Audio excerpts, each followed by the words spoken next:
ವಿಜೃಂಭಣೆಯಿಂದ ನಡೀತಾ ಇದೆ. ಅವ್ರು ಸಹ ಇಲ್ಲ. ಏನ್ ಹೇಳ್ತೀರಾ ಸರ್? ಏನಿವತ್ತು ಈ ಹುಟ್ಟುಹಬ್ಬ ಕಾರ್ಯಕ್ರಮ ಅವರು ದೇವಸ್ಥಾನಕ್ಕೆ ಹೋಗಿ ದೇವ್ರ ಹತ್ರ ಬಗ್ಗೆ ಆಶೀರ್ವಾದ ತಗೊಳ್ಳಕ್ಕೆ ಊರಿಗೆ ಹೋಗಿದ್ದಾರೆ. ಅವರ ಹೆಸರಲ್ಲಿ ಅವ್ರಿಗೆ ಬೇಕಾಗಿರೋ ಎಲ್ಲಾ ನಾಯಕರುಗಳು, ಕಾಂಗ್ರೆಸ್ ಪಕ್ಷದ ಹಿರಿಯ ನಾಯಕರುಗಳು, ನಮ್ಮ ಬ್ಲಾಕ್ ಕಾಂಗ್ರೆಸ್ ಅಧ್ಯಕ್ಷರು, ಮಹಿಳಾ ಮಣಿಗಳು ಎಲ್ರು, ಆಮೇಲೆ ಶೇಖರ್ ಅವರು, ರೂಪ್ ಅವರು, ಕೃಷ್ಣ ಅವರು, ಹಿಂಗೆ ಎಲ್ಲರೂ ಸೇರಿ ಇದೊಂದು ಕಾರ್ಯಕ್ರಮನ ನಾವು ಮಾಡ್ಬೇಕು. ಅವ್ರು ಇಲ್ದೇ ಹೋದ್ರೂ ಹುಟ್ಟುಹಬ್ಬನ ವಿಜೃಂಭಣೆಯಿಂದ ಆಚರಿಸಬೇಕು ಅಂತ ಹೇಳಿ ಈ ಕಾರ್ಯಕ್ರಮನ ಮಾಡ್ತಾ ಇದೀವಿ. ಇದ್ರಲ್ಲಿ ಏನು ಅಂತ ಹೇಳಿದ್ರೆ ಎಲ್ರಿಗೂ ದೇವ್ರ ಪೂಜೆ ಫಸ್ಟ್, ಅವ್ರಿಗೆ ಒಳ್ಳೆ ಆಯುಷ್ ಆರೋಗ್ಯ ಭಾಗ್ಯ ಸಿಗ್ಲಿ, ಮುಂದೆ ಒಳ್ಳೆ ದಿನಗಳು ಬರ್ತಾ ಇದೆ, ಅವ್ರಿಗೆ ಒಳ್ಳೆ ಸ್ಥಾನಮಾನ ಸಿಗ್ಲಿ ಅಂತ. ಎರಡನೇದು, ಅವರು ಜನಗಳ ಸಂಪರ್ಕದಲ್ಲಿ ಇದೊಂದು ಕಾರ್ಯಕ್ರಮನ ಬಹಳ ದೊಡ್ಡದಾಗಿ ಮಾಡೋ ಒಂದು ಉದ್ದೇಶ ಇತ್ತು. ಕಾರಣಾಂತರಗಳಿಂದ ಸ್ವಲ್ಪ ಒಂದು 15 ದಿವಸ ಮುಂದೆ ಹೋಗಿದೆ. ಅವತ್ತು ಗೊತ್ತಾಗುತ್ತೆ ಯಾಕೆ ಕಾರ್ಯಕ್ರಮ ಇವ್ರ ಹುಟ್ಟುಹಬ್ಬನ ಯಾಕೆ ಮಾಡಲಿಲ್ಲ, ಇದಕ್ಕೆ ಯಾಕೆ ಇವತ್ತಾಕೆ ಮಾಡ್ತಾ ಇದ್ದಾರೆ ಅಂತೇಳಿ. ಕಾರ್ಯಕ್ರಮ ಚೆನ್ನಾಗಾಗಿದೆ. ಅವ್ರಿಗೆ ಎಲ್ಲರೂ ಆಶೀರ್ವಾದ ಅವ್ರ ತಲೆ ಮೇಲೆ ಇದೆ.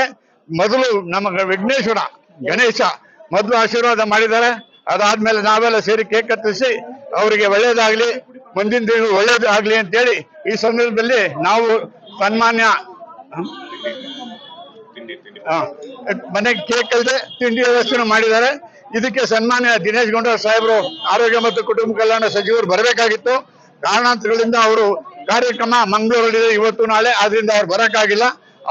ಅವ್ರನ್ನೂ ಈ ಸಂದರ್ಭದಲ್ಲಿ ನೆನೆಸ್ಕೊಂಡು ನಾವು ರಾಜುಗೆ, ನಮ್ಮ ಕಾರ್ತಿಕ್ ರಾಜು ಅವ್ರಿಗೆ ಒಳ್ಳೆಯದಾಗ್ಲಿ ಅಂತ ಈ ಸಂದರ್ಭದಲ್ಲಿ ಹೇಳಕ್ಕೆ ಬಯಸ್ತೇನೆ. ಬೆಂಗಳೂರು ಕೇಂದ್ರ ಜಿಲ್ಲಾ ಕಾಂಗ್ರೆಸ್ಸಿನ ಎಸ್ಸಿ ಘಟಕದ ಅಧ್ಯಕ್ಷ ಅಂತ ರಾಜ್ ಕಾರ್ತಿಕ್ ಅವರು ಹಾಗೂ ನಮ್ಮ ಗಾಂಧಿನಗರ ಕಾಂಗ್ರೆಸ್ ಕುಟುಂಬದ ಒಬ್ಬ ನಾಯಕರು, ಅವರಿಗೆ ಇವತ್ತು ಹುಟ್ಟುಹಬ್ಬ. ಅವ್ರಿಗೆ ದೇವರು ಎಲ್ಲಾ ರೀತಿಯಲ್ಲೂ ಒಳ್ಳೆ ಆಶೀರ್ವಾದ ಕೊಟ್ಟು, ಅವ್ರ ಒಳ್ಳೆ ಆರೋಗ್ಯ ಆಯುಸ್ಸು ಎಲ್ಲ ಕೊಟ್ಟು ಅವ್ರಿಗೆ ಒಳ್ಳೆ ಸ್ಥಾನಮಾನವನ್ನು ಕೊಡ್ಲಿ ಅಂತ ಈ ಮುಖಾಂತರ ದೇವರಲ್ಲಿ ನಾವು ಕೇಳ್ಕೊಂತ ಇದ್ವಿ. ಹಾಗೂ ಎಲ್ಲಾ ಕಾರ್ಯಕರ್ತರು ಸಹ ಅದೇ ರೀತಿಯಲ್ಲಿ ಪ್ರಾರ್ಥನೆ ಮಾಡ್ತಾ ಅವ್ರಿಗೆ ಒಳ್ಳೇದಾಗ್ಲಿ ಅಂತ ಬಯಸ್ತಾ ಇದ್ವಿ. ಸ್ಥಳೀಯ ಮಟ್ಟ ಚುನಾವಣೆ ಸಹ ಇವಾಗ ಬರ್ತಾ ಇದೆ. ಈ ಬಗ್ಗೆ ಸ್ಥಳೀಯ ಮಟ್ಟ ಚುನಾವಣೆ ಈಗಾಗಲೇ ತುಂಬಾ ವಿಳಂಬವಾಗಿ ಬಂದಿದೆ. ಈಗಾಗಲೇ ಮೊದಲೇ ಬರ್ಬೇಕಾಗಿತ್ತು, ಇವಾಗ ಬಂದಿದೆ ಇದು. ಯಾಕಂತ ಹೇಳಿದ್ರೆ 73, 74 ತಿದ್ದುಪಡಿ ಅಡ್ರಲ್ಲಿ ಸ್ಥಳೀಯದಲ್ಲಿ ಒಂದು ಏನಿದೆಯೋ ಆ ಒಂದು ಸಮಸ್ಯೆ ಇರಲೇಬೇಕು. ಬಟ್ ಈ ದಿವಸ ಕಳ್ಕೊಂಡ್ ಬಂದಿರೋದೇ ಅದು ತುಂಬಾ ದುರದೃಷ್ಟ.